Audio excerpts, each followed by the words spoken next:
Hello বন্ধুরা, আপনারা সবাই কেমন আছেন? আশা করি ভালো আছেন।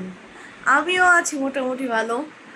আজকের ভিডিওটা হচ্ছে একটু অন্যরকম, আর আপনারা শুরু থেকে শেষ পর্যন্ত দেখতে থাকুন। তাই আর দেরি করি নাই, রেসিপিতে চলে আসলাম।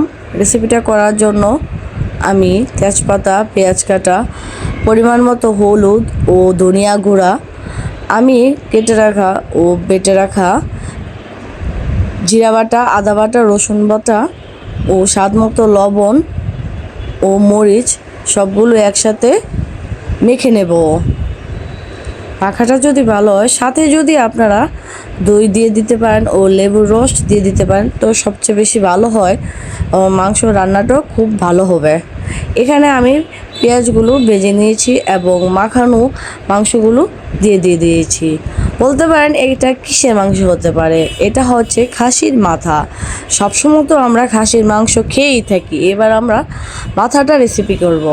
দেখতেই পাচ্ছেন কত সুন্দর একটি কালার চলে আসলো, দারুণ না?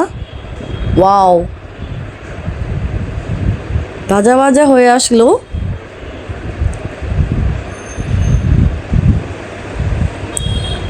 হয়ে এসেছে আমাদের রান্না, আর এগুলো খেতেও খুব ভালো লাগে আমার থেকে। রান্না প্রায় শেষ হয়ে গিয়েছে, আমিও রেডি রেসিপি শেয়ার করব।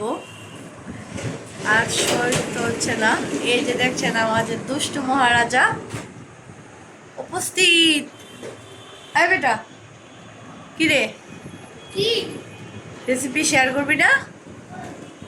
করবে? অপেক্ষা করুন।